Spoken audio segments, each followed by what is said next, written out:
Hi everyone, this video is on the mixed exercise 13 question 10.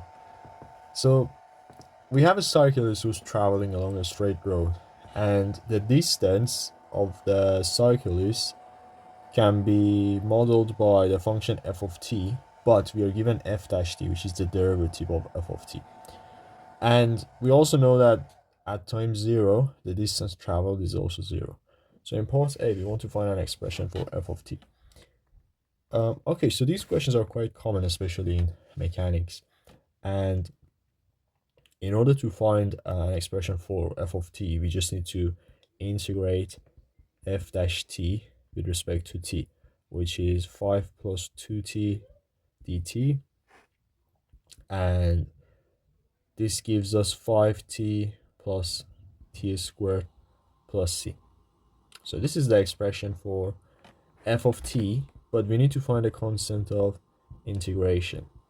So in this case, we know that f of 0 is equal to 0, so we can substitute that. We'll have 0 is equal to basically c. So now we have the constant, and therefore f of t is just equal to 5t plus t squared. And for part B, we want to calculate the time taken for the cyclist to travel 100 meters.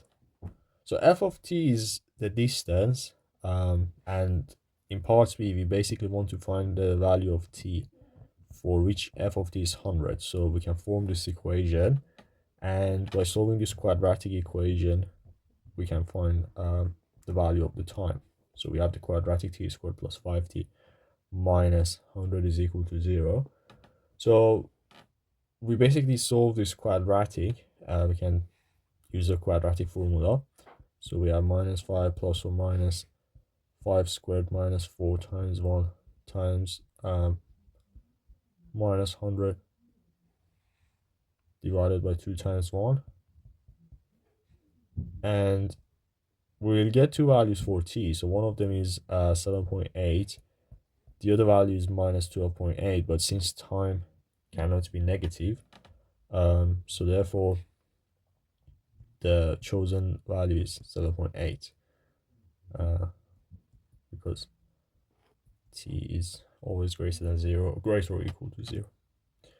And in this example, it must be greater than 0.